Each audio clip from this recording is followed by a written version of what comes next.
Reproduction, reproduction, reproduction क्या है बेटा? It is the biological process, है ना, biological process in which organisms producing which are more or less similar to that of parent, इसको हम क्या बोलते हैं? रिप्रोडक्शन। या ऐसे भी लिख सकते हो, it is the production of offsprings या progeny, it is production of progeny which are more or less similar to that of parents. It is the production of progeny which are more or less similar to that of parent. ठीक है, उसको हम reproduction बोलते हैं। Reproduction में बेटा ज्यादा detail अगर हम बात करें तो +2 में करेंगे, है ना। +2 के फर्स्ट यूनिट में रिप्रोडक्शन से रिलेटेड 4 चैप्टर्स हैं आपके, है ना। Reproduction in organism, sexual reproduction in flowering plants, human reproduction and reproductive health, ये 4 चैप्टर +2 में है। यहाँ पे बहुत थोड़ा सा बात करेंगे हम रिप्रोडक्शन के बारे में, है ना। मेनली ये 2 तरह का होता है। पहला है एसेक्सुअल,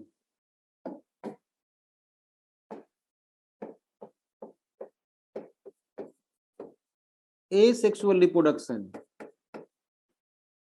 जिसमें गैमेट नहीं बनते, ठीक है, सिंगल पेरेंट इन्वॉल्व होता है। तो ये डिफरेंट टाइप से होता है। जैसे पहला है आपके एनसीईआरटी में एग्जांपल दे रखा है, फंगस में स्पोर फॉर्मेशन के थ्रू स्पोर्स बनते हैं, असेक्सुअल स्पोर्स बनते हैं, उसके थ्रू रिप्रोडक्शन होता है ना। तो पहला लिखेंगे by spores, by spores. Example क्या है इसका? जैसे फंजाई, ठीक है।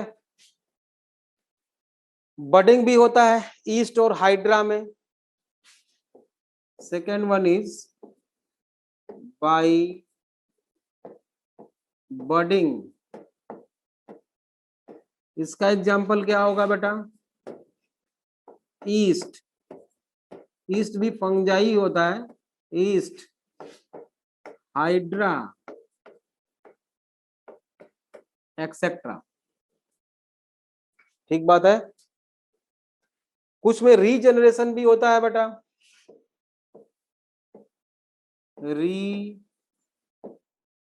रीजनरेशन के थ्रू भी रिप्रोडक्शन होता है, 10th में आपने पढ़ा है। इसका एग्जाम्पल क्या होगा? प्लेनेरिया, ठीक है, प्लेनेरिया, ठीक है। फ्रेगमेंटेशन भी आपने 10th में पढ़ा था,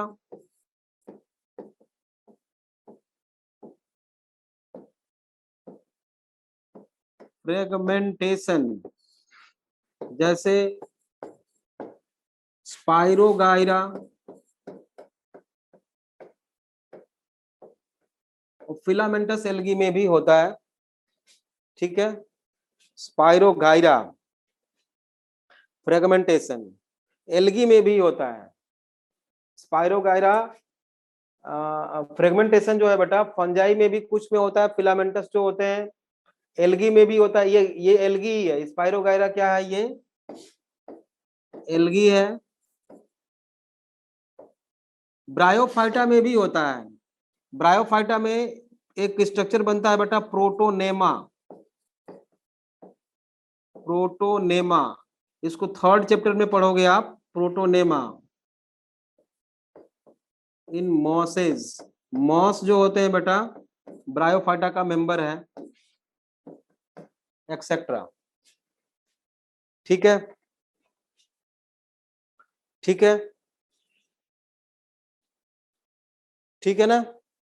और जो यूनिसेलुलर ऑर्गेनिज्म होते हैं बेटा, यूनिसेलुलर ऑर्गेनिजम्स में अब हमने देखा था लास्ट क्लास में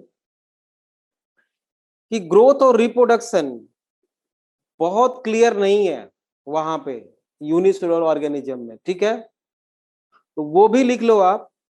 इन यूनिसेलुलर ऑर्गेनिज्म, क्योंकि माइटोसिस के थ्रू होता है, वो भी एसेक्सुअल मोड ही है।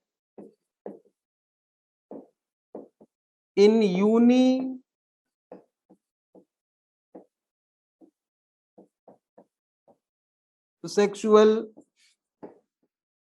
organisms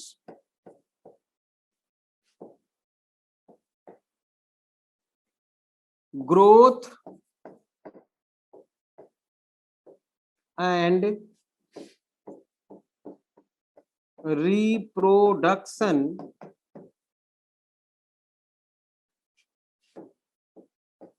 is not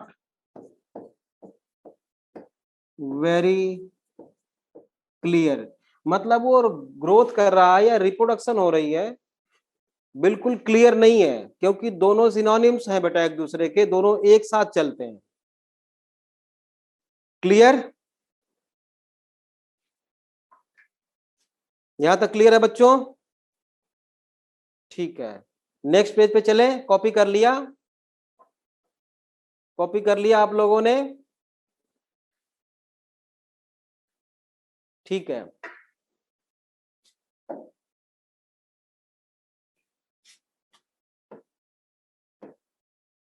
but horse और बेटा डोंकी, इन दोनों के क्रॉस से, आर्टिफिशियल क्रॉस से म्यूल प्रोड्यूस होता है। और म्यूल जो है बेटा वो स्टेराइल होता है, मतलब अनेबल टू रिप्रोड्यूस। म्यूल क्या होता है? अनेबल टू रिप्रोड्यूस, रिप्रोड्यूस नहीं कर सकता म्यूल। ठीक बात है। तो जो रिप्रोड्यूस नहीं कर सकता, सेक्सुअल रिप्रोडक्शन जिसमें नहीं हो सकता बेटा, मतलब हो तो सकता है लेकिन ऑफ स्प्रिंग्स नहीं प्रोड्यूस कर सकता वो, उसको हम बोलते हैं स्टेराइल और इनफर्टाइल। क्या बोलते हैं? स्टेराइल और इनफर्टाइल। स्टेराइल बोलते हैं या इनफर्टाइल। ठीक है, mules are unable to reproduce, right. एक और example, honey bee. Honey bee में बेटा जो क्वीन होती है ये रिप्रोड्यूस कर सकती है, ये फर्टाइल होती है ना, ये क्या होती है? फर्टाइल। और इसके जो गैमीट्स बनते हैं, इसके जो गैमीट्स बनते हैं बेटा, ये गैमीट्स हैं, ये अपने आप मेल ड्रोन्स में कन्वर्ट हो जाते हैं बिना फर्टिलाइजेशन के। जानते हो ये +2 में वैसे तो पढ़ोगे आप, टॉपिक है +2 का ये। जो हनी बी के गैमीट्स होते हैं बेटा वो अपने आप कन्वर्ट हो जाते हैं मेल ड्रोन्स में। इस प्रोसेस को हम बोलते हैं पार्थेनोजेनेसिस। पार्थेनोजेनेसिस, देखो पार्थेनोजेनेसिस बोलते हैं इस प्रोसेस को। gametes are directly developed into complete organisms, that is drones in case of honeybee, right? अब क्या होता है कि ये ड्रोन्स जो होते हैं ये भी क्या होते हैं बेटा, फर्टाइल होते हैं। ये इस क्वीन के साथ रिप्रोड्यूस करके इनके भी गैमेट्स बनेंगे। जब ये इसके साथ रिप्रोड्यूस करता है बेटा तो ये प्रोड्यूस करते हैं डिप्लॉयड जाइगोट, ठीक है, डिप्लॉयड जाइगोट प्रोड्यूस करते हैं ये। अब ये जो जाइगोट है डेवलप हो सकता है दो तरह के ऑर्गेनिजम्स में, हनी बी में। एक तो कुछ तो बन जाएंगे क्वीन, लेकिन ये कुछ ही बनेंगे, है ना, और कुछ बन जाएंगे वर्कर्स, वर्कर्स बीज। ये जो वर्कर्स बी होते हैं बेटा ये स्टेराइल होते हैं।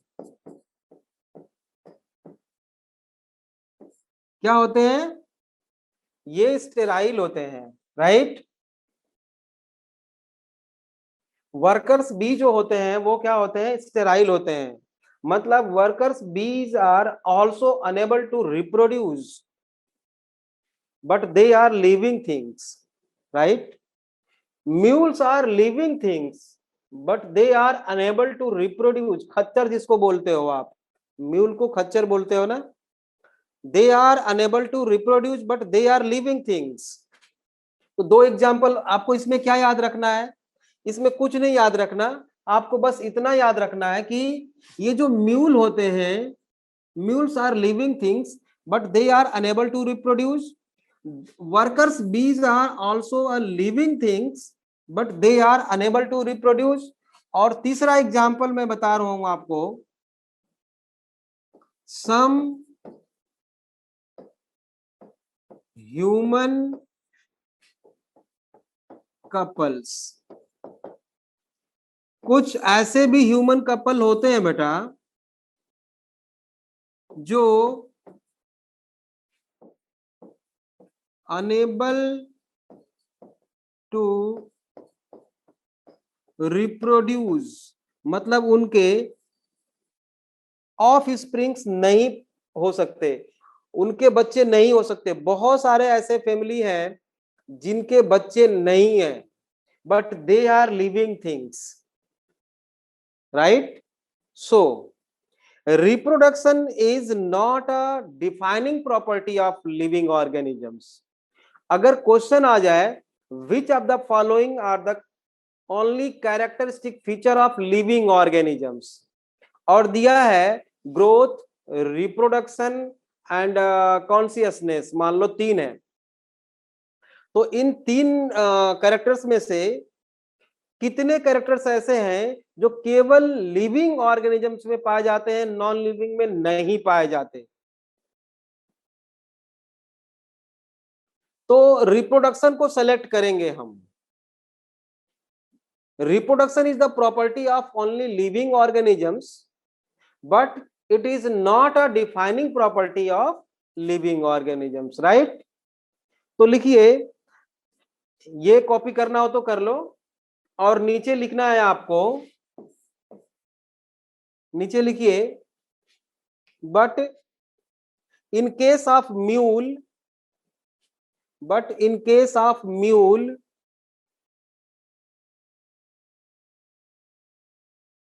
comma workers honey bee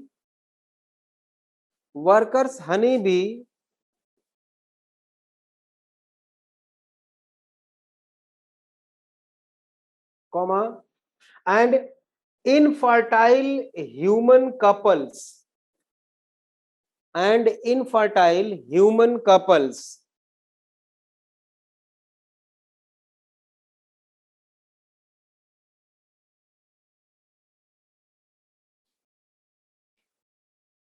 are not able to reproduce, are not able to reproduce but they are living things. But they are living things.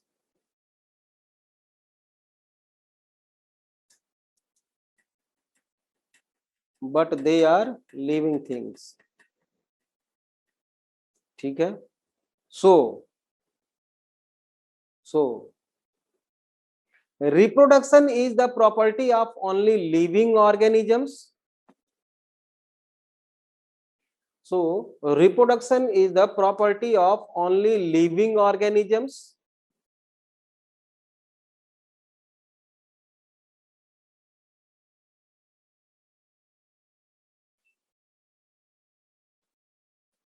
But it is not a defining property of living organisms. But it is not a defining property of living organisms.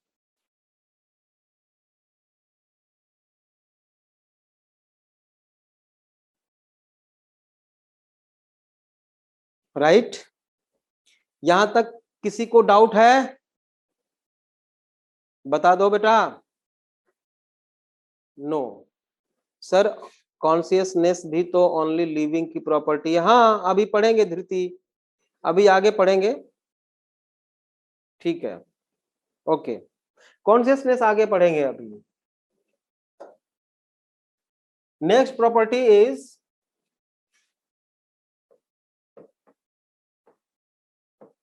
Metabolism.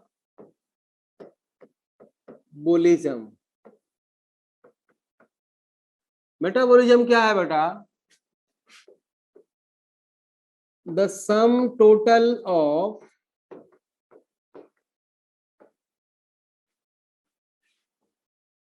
all chemical reactions which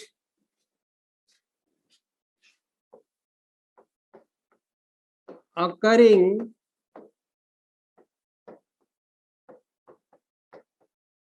inside the body or cells of an organisms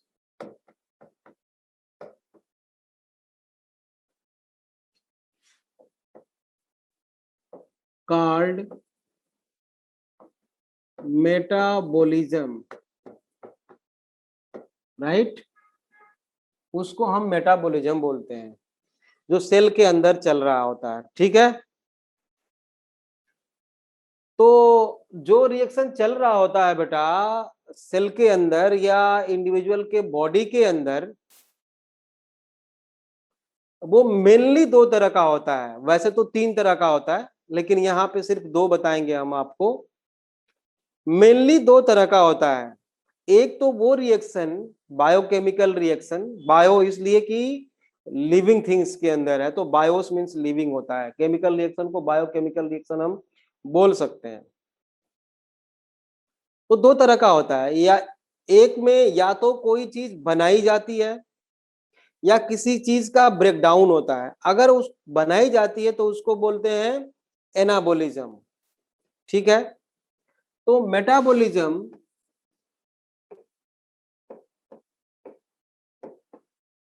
या तो anabolism हो सकता है. Anabolism को हम synthesis reaction बोलते हैं. Synthesis मतलब इसमें क्या हो रहा है, कोई चीज बन रही है, प्रोडक्शन. ठीक है? कोई चीज प्रोड्यूस की जा रही है. इसका एग्जाम्पल है बेटा एनाबोलिज्म का फोटो सिंथेसिस. फोटोसिंथेसिस का इक्वेशन आपको याद है ना? क्या होता है? C6CO2 प्लस 12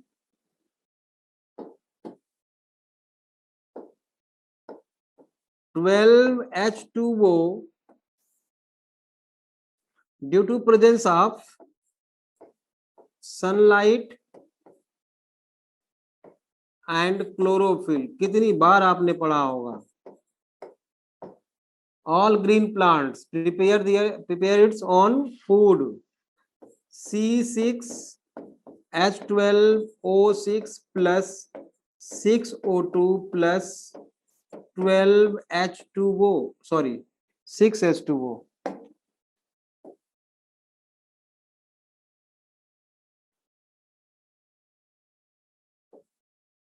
ये है। तो ये ग्लूकोज बनाने के लिए बेटा, फूड बनाने के लिए प्रोसेस हुआ है। ठीक है, तो इसको हम सिंथेसिस रिएक्शन बोल सकते हैं या एनाबोलिज्म बोलेंगे। ठीक है, दूसरा होता है कैटाबोलिज्म।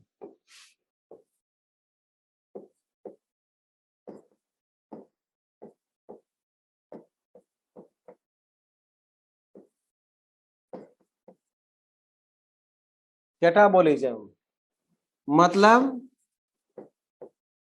Break down reaction. कोई चीज तोड़ी जाती है इसमें। जैसे इसका एग्जाम्पल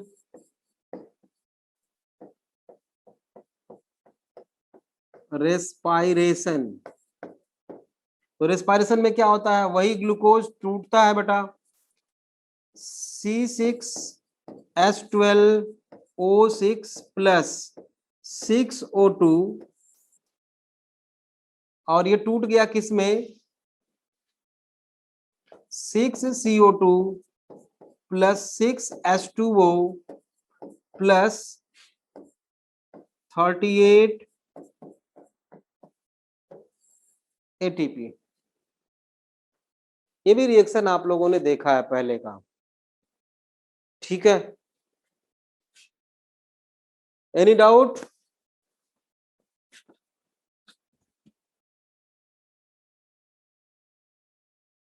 नो डाउट। ठीक है बच्चों, बढ़िया। ठीक है, कॉपी कर लिए। ठीक है बेटा। सर हमारी बॉडी में एनाबोलिज्म,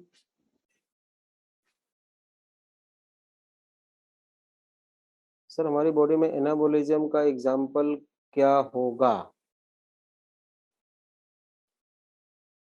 हमारी बॉडी में एनाबोलिज्म का एग्जाम्पल होगा protein synthesis, enzyme synthesis, hormone synthesis, different type of जो मॉलिक्यूल्स प्रोडक्ट्स बनते हैं, वो एनाबोलिज्म का एग्जाम्पल है। प्रोटीन फॉर्म होना, लिपिड बनना, लिपिड बनाया भी जाता है, ऐसा नहीं है कि केवल टूटता ही है। ठीक है ना। तो these are the example of anabolism in our body. अब एक चीज बताओ, कॉपी कर लिया होगा आप लोगों ने, आंसर दो। What is place of respiration in our body. What is place of respiration in our body, answer आपसे चाहता हूं मैं। बताओ, what is actual place of respiration in our body. Lungs, alveoli, Srishti. और बताओ सब लोग। Lungs, Dhriti, lungs, lungs. और लोग बताओ भाई, सब लोग बोलो, दो तीन लोग बच्चे बोले हैं। लंग्स लंग्स लंग्स, और बोलो, अपना अपना बोलो। गुरमीत, एक ने सही लिखा है भाई। ये कौन है, सृष्टि ने सही बताया। सृष्टि ने तो सही बताया। देखो,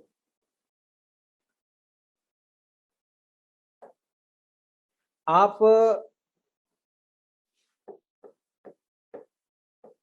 पावर हाउस का नाम सुना है। पावर हाउस में क्या प्रोड्यूस होता है बेटा, एनर्जी। ठीक है, पावर हाउस में क्या प्रोड्यूस किया जाता है, energy. Hydro electric power station, जहां बिजली बनाई जाती है बेटा पानी से, है ना, टरबाइन को घुमाता है वो तो बिजली बनती है, डायनेमो लगा होता है। हाँ ठीक है, तो जहां पे एनर्जी प्रोड्यूस होता है उसको क्या बोलते हो, पावर हाउस। और रेस्पायरेशन में एनर्जी प्रोड्यूस की गई है ना, देखा है ना आपने अभी, एटीपी के फॉर्म में। ठीक है, ये दो बात जान गए। अब सुनो, अब जो मैं पूछ रहा हूं उसका जवाब दो। पावर हाउस हमारे बॉडी में कहीं है क्या? किसको बोलते हो पावर हाउस? माइटोकॉन्ड्रिया, देखो जवाब आ गया, माइटोकॉन्ड्रिया। ठीक है, ठीक है, समझ गया मैं। और माइटोकॉन्ड्रिया, माइटोकॉन्ड्रिया जब पावर हाउस है तो इसमें फूड आता होगा, ग्लूकोज आएगा और इसको, इसमें टूटेगा और ये एनर्जी प्रोड्यूस करेगा। और ये माइटोकॉन्ड्रिया कहाँ होता है? सेल के अंदर होता है। और production of energy from food molecule को क्या बोलते हो आप लोग? रेस्पायरेशन। तो अब बताओ कि रेस्पायरेशन कहाँ होता है?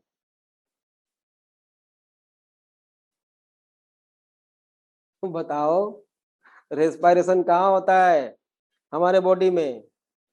Mitochondria, mitochondria, mitochondria, individual mitochondria नहीं करता बेटा, उसको चाहिए पायरुविक एसिड, तब वो रेस्पायर कर सकता है।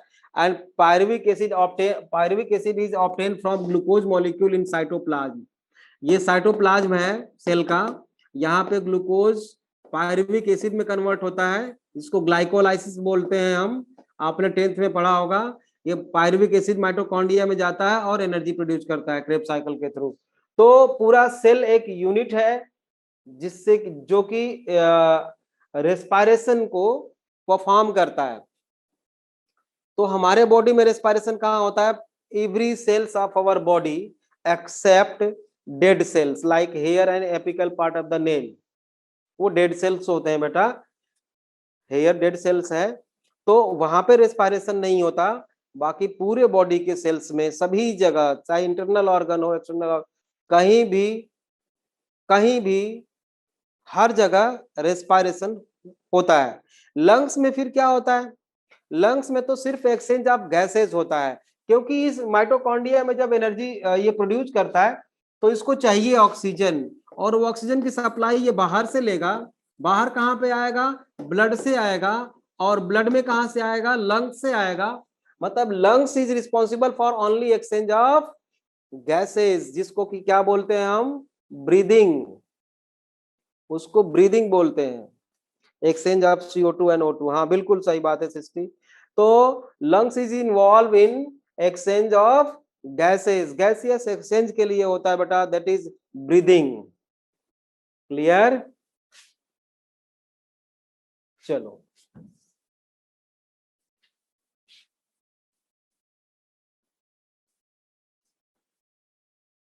और अब एक बात बताओ, ये एक प्लांट है बेटा, ठीक है, इसने क्या किया है? सनलाइट के प्रेजेंस में इसने फोटोसिंथेसिस करी है और 10 ग्राम, ये पूरे दिन भर में 10 ग्राम शुगर बनाया इसने, शुगर बनाया इसने, या इसको फूड बोल सकते हो। इसने 10 ग्राम शुगर बनाया या फूड बनाया, प्रिपेयर किया। और इसको सरवाइव करने के लिए बेटा एनर्जी की जरूरत पड़ेगी 24 घंटे, रात में तो लाइट होती नहीं। तो उसमें क्या करता है, ये फूड का यूज करता है एनर्जी के लिए, सरवाइव करने के लिए बेटा। तो अगर 10 ग्राम बनाया इन 24 आवर्स, और 24 आवर्स में यूज कर लिया ये 10 ग्राम, 10 ग्राम 24 घंटे में यूज कर लिया, मतलब ये पूरा प्रोसेस क्या है? 10 ग्राम बनाया, तो इस बनाने को क्या बोलोगे आप? एनाबोलिज्म, और यूज करने को क्या बोलोगे? रेस्पायरेशन। मतलब कैटाबोलिज्म।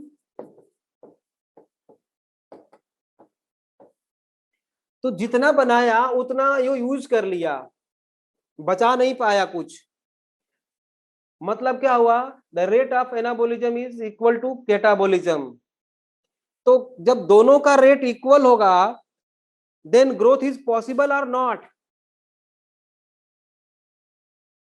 पॉसिबल? के लिए पी लिखो, not possible, no sir, then growth is not possible, not possible. ठीक है, तो अब सुनो, आपको अब क्या ध्यान देना है? when rate of anabolism is equal to catabolism, then growth is not possible। मतलब कि नो ग्रोथ, प्लांट में ग्रोथ नहीं होगी। इसी तरह से हर एनिमल में है ये। हमको जितनी रेस्पायरेशन के लिए जरूरत है बेटा फूड, उतना ही केवल ले रहे हैं, तो ग्रोथ नहीं होगी। ग्रोथ के लिए क्या चाहिए? न्यूट्रिएंट्स चाहिए, एक्स्ट्रा फूड चाहिए, तभी ग्रोथ होगी। मतलब when the rate of anabolism is much greater than catabolism, then growth will occur। ठीक है, anabolism is greater than catabolism, then growth will occur। ठीक है, ग्रोथ होगी। और ऐसा हो जाए द रेट ऑफ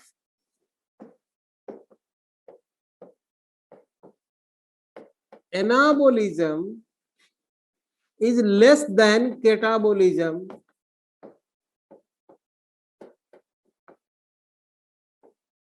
तब क्या होगा भाई? अगर कोई खाना ना खाए, कोई ह्यूमन खाना ना खाए, ठीक, न्यूट्रिएंट्स मिल नहीं रहे उसको, तो उसके सेल क्या होने लगेंगे? जहां स्टोरेज फूड है, हाँ, वीकनेस इसलिए क्योंकि जो सेल्स हैं, जो स्टोरेज फूड है, वो डिसॉल्व होने लगेगा, डिग्रेड होने लगेगा बेटा, और वो न्यूट्रिएंट्स की सप्लाई पूरे बॉडी को करेगा एनर्जी के लिए, ताकि सरवाइव करना जरूरी है ऑर्गेनिज्म के लिए, इसलिए वहां से सप्लाई होगी। और प्लांट्स में क्या होगा? देखो, प्लांट्स में क्या होगा कि ये एक सीड है, चने का ग्राम सीड है ये। इसमें देखो, यहाँ पे सेल डिवीजन स्टार्ट होगा ना, तो सेल डिवीजन के लिए क्या चाहिए? न्यूट्रिएंट चाहिए। तो न्यूट्रिएंट ये कोटिलेडॉन होता है ना, ये कोटिलेडॉन होता है, इसको कोटिलेडॉन बोलते हैं। कोटिलेडॉन आप देख सकते हो, अगर इसका छिलका उतार दो तो दो दालें आपको ऐसे दिखेंगी, इन दोनों को हम कोटिलेडॉन बोलते हैं।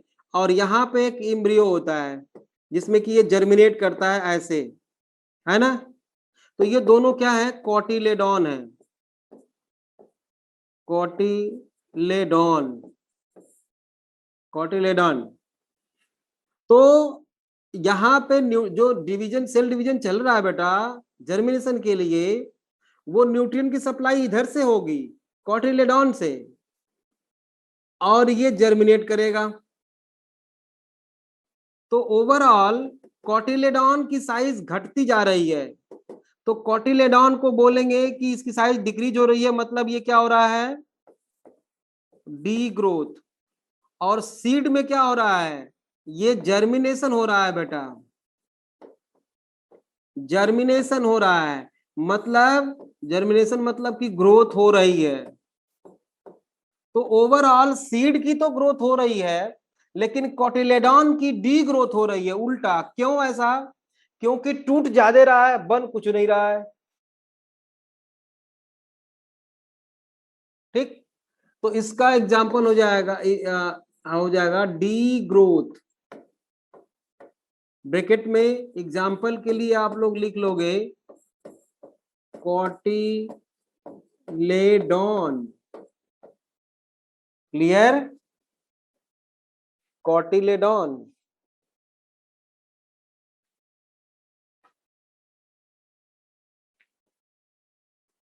ठीक है,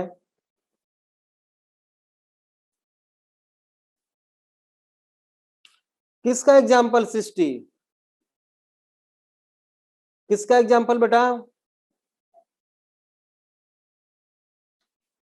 डी ग्रोथ का मैंने एग्जाम्पल तो बता दिया दोनों में।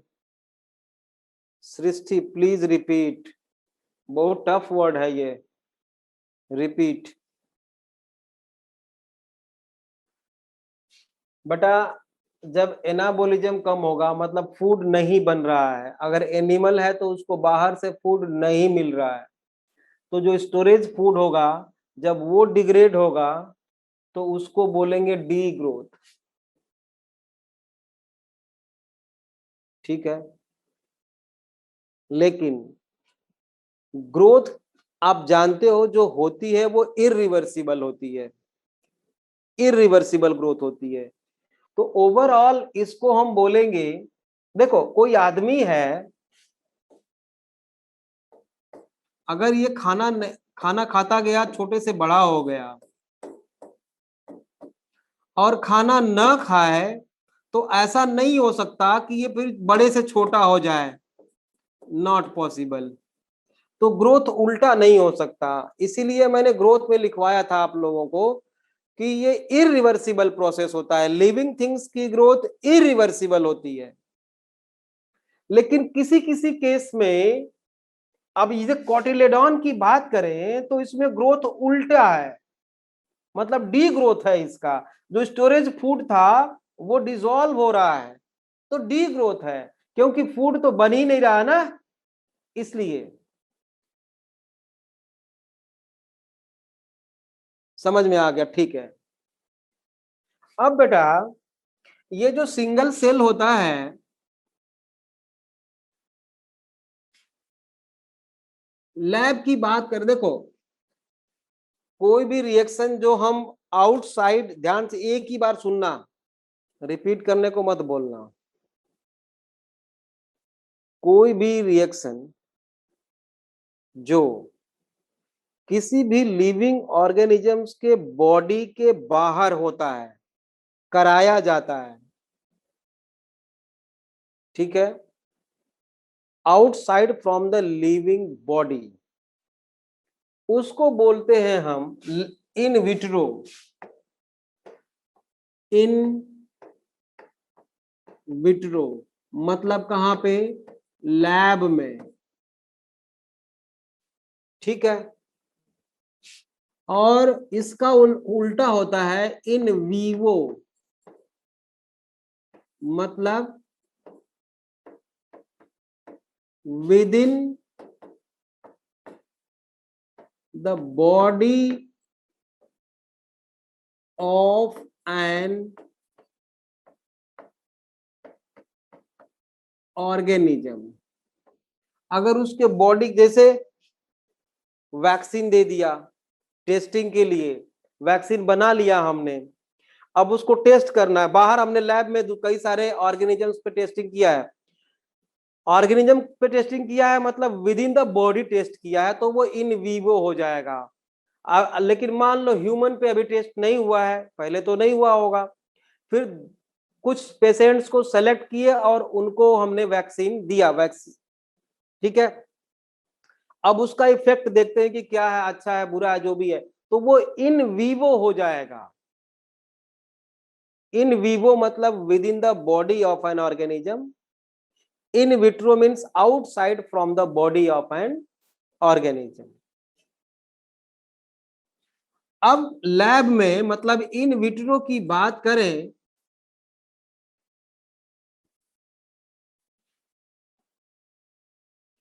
इन विट्रो की बात करें अगर,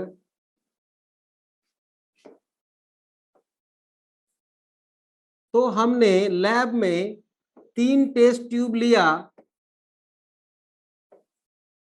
ठीक है, 3 टेस्ट ट्यूब लिया बेटा, और इसमें फर्स्ट वाले में ए एंड बी कोई रिएक्टेंट डाल दिया, तो ये दोनों आपस में रिएक्ट करने के बाद ए बी बना लिए। क्लियर?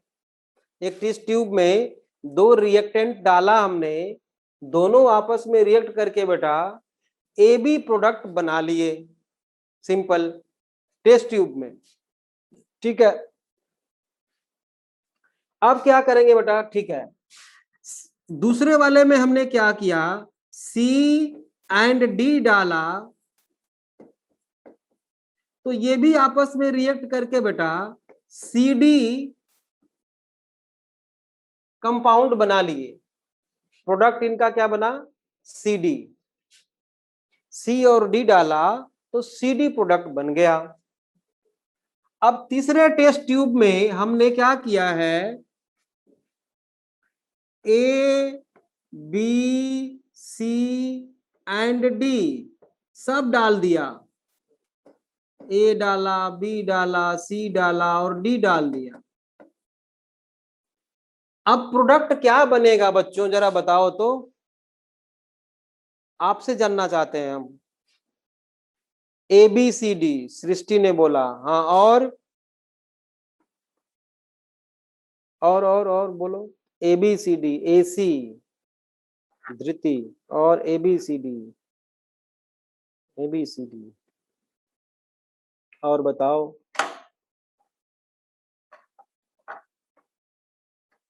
चलो अब मैं बताता हूं बेटा, हो सकता है ए की रिएक्टिविटी सी के साथ ज्यादा हो तो वो एसी बना सकता है, मे बी हो सकता है कि ए बी सी बन जाए, हो सकता है कि ए बी सी डी बन जाए, हो सकता है कि ए डी बन जाए, हो सकता है कि बीसी बन जाए केवल। मतलब एक टेस्ट ट्यूब में जब हमने सभी को एक साथ मिला के देखा तो nature of product is not sure, not a definite product form,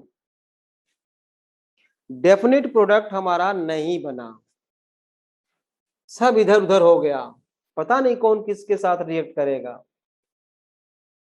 clear? लेकिन बेटा ये जो सिंगल सेल होता है, ये एक सेल है, इसके पास बेटा ए के कुछ मॉलिक्यूल्स हैं, बी के भी कुछ मॉलिक्यूल्स हैं, सी के भी कुछ मॉलिक्यूल्स हैं, डी के भी कुछ मॉलिक्यूल्स हैं, ठीक है। अब क्या होगा कि इस सेल को अभी जरूरत है ए बी की, मान लो, तो ए और बी रिएक्ट करेंगे,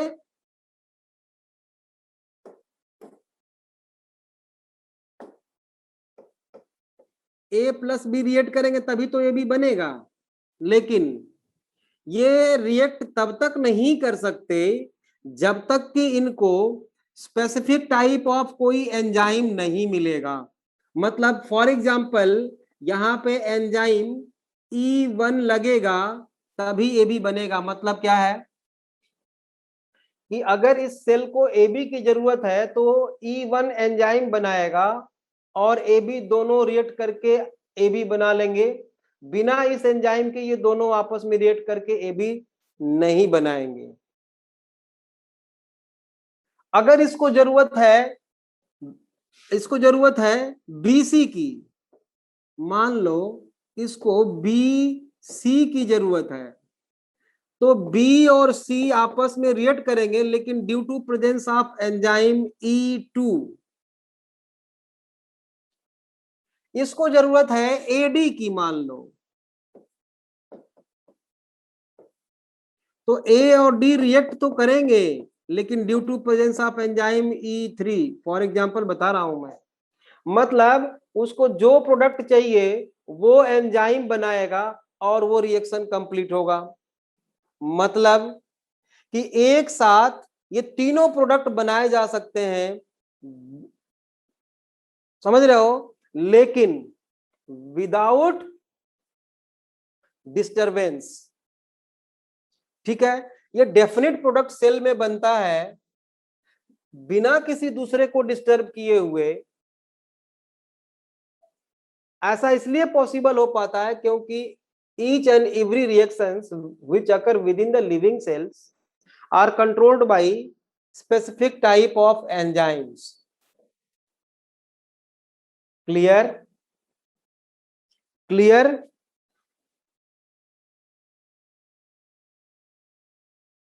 ठीक है, अब देखो बेटा, ये जो केमिकल रिएक्शन सेल के अंदर चल रहे हैं due to presence of enzyme, यही तो है बायोकेमिकल रिएक्शन और यही तो है मेटाबॉलिज्म, यही है metabolism.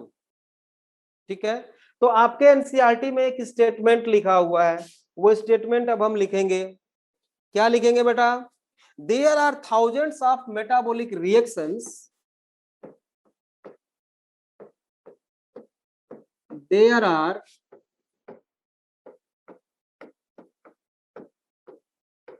thousands of metabolic reactions। ये मेटाबॉलिक जो मैं लिख रहा हूं ना, यही है केमिकल रिएक्शन, बाद में कंफ्यूज मत हो जाना, है ना। अकरिंग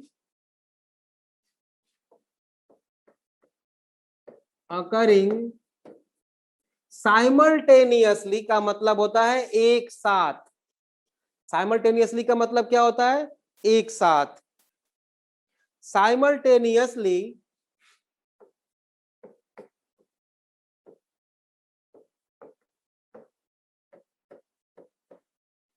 एक साथ, है ना, inside all living organisms, inside all living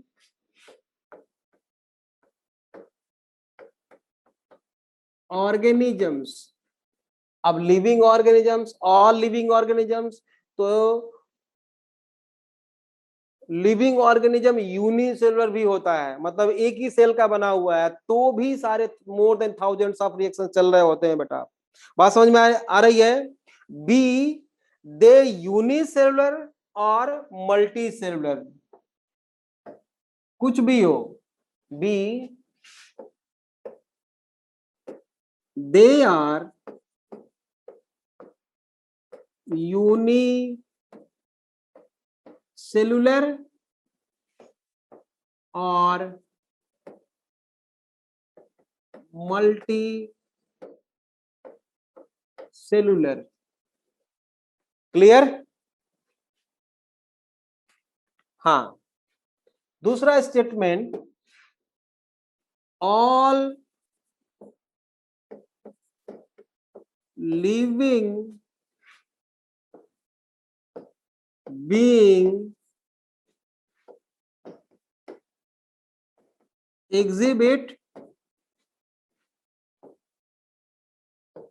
metabolism.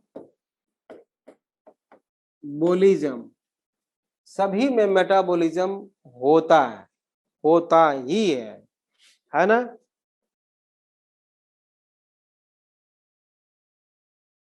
ठीक है, लिख लिया यहां तक? अब देखो, अगर मान लो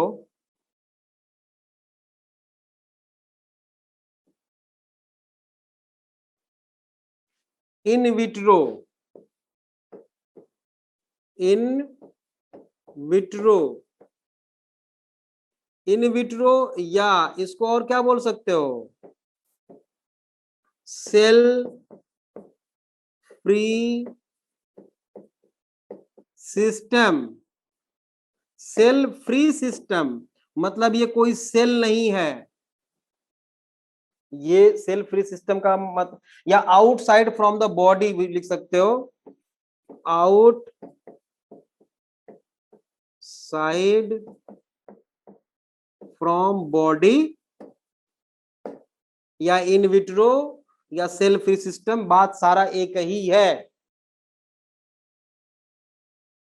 हम क्या करते हैं, इसमें मैंने ए और बी डाल दिया और एंजाइम E1 डाल दिया, और ये एंजाइम के प्रेजेंस में बेटा AB बना लिए। तो अब ये रिएक्शन कैसा है, it is also biochemical reactions which occur in the presence of enzyme. तो ये मेटाबॉलिज्म है कि नहीं है, ये बताओ, बताओ भाई, हाँ या ना, यस और नो। क्योंकि सेल के अंदर, हाँ बिल्कुल है, है, है, ठीक है। ध्यान से सुनना और एक ही बार में समझ जाओगे तो बहुत अच्छी बात है, नहीं तो कंफ्यूज हो जाओगे। हाँ जी, पानी, नींबू पानी, हाँ, क्या क्या डाला है, क्या क्या डाला है, हाँ, लाओ थोड़ा टेस्ट करो, मैं सारा तो नहीं पीऊंगा भाई।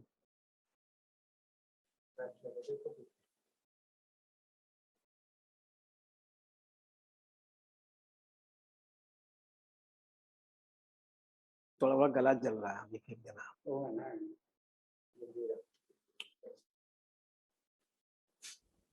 हाँ बच्चों, तो मैं कह रहा था कि ये आपको लगता है मेटाबॉलिज्म तो है, लेकिन बेटा enzyme is the source of only living organisms.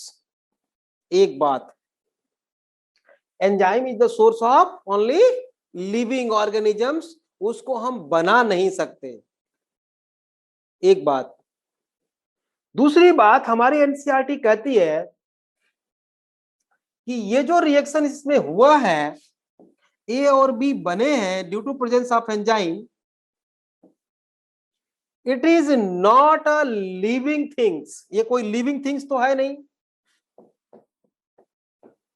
Not a living things, nor, sorry,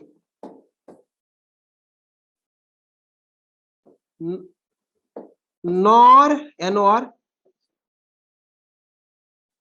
non living.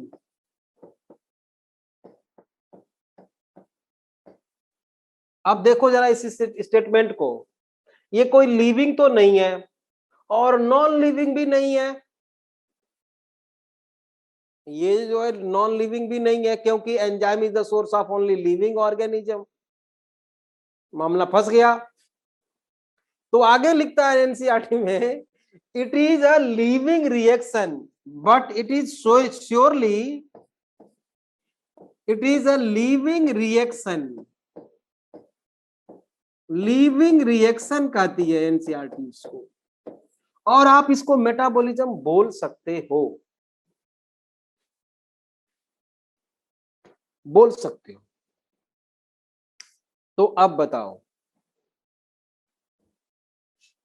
अब बताओ बेटा कि मेटाबॉलिज्म जो है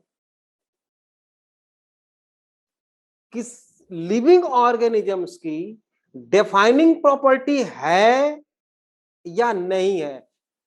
हाँ या ना आपको बोलना है, लिखना है आपको। डिफाइनिंग प्रॉपर्टी है या नहीं है, एस नो लिखो। है सृष्टि, किसी ने नो लिखा है।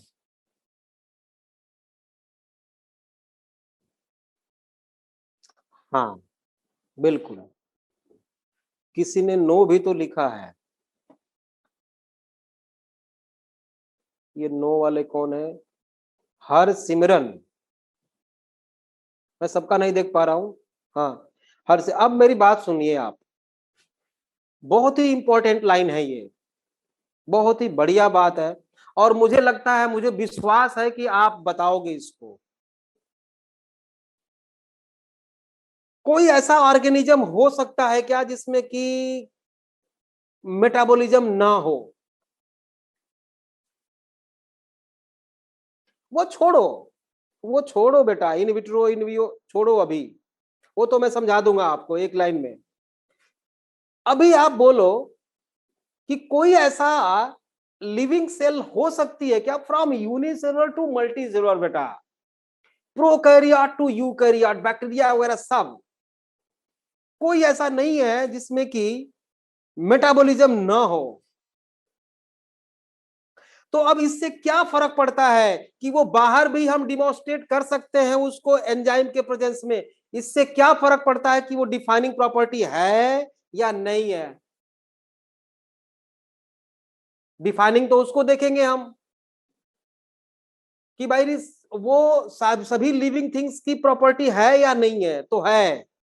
आपकी एनसीईआरटी आगे भी लिखती है, metabolism is the defining property of living organisms without any exception, without any exception, ये भी लिखा हुआ है। बात समझ में आ गई होगी? तो इसके आगे का स्टेटमेंट बेटा, इसके आगे का स्टेटमेंट हम लोग कल लिखेंगे, ठीक है? और आपकी क्लास की टाइमिंग भी चेंज होने वाली है कल से, मे भी हो सकता है 8 बजे, अग्री हो? सुबह 8 बजे, हाँ ठीक है, सुबह सुबह बढ़िया रहेगा। हाँ हाँ ठीक है, थैंक यू।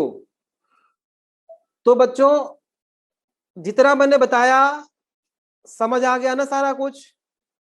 तो अब इसके आगे का स्टेटमेंट हम लोग करेंगे, कल लिखेंगे, ठीक है?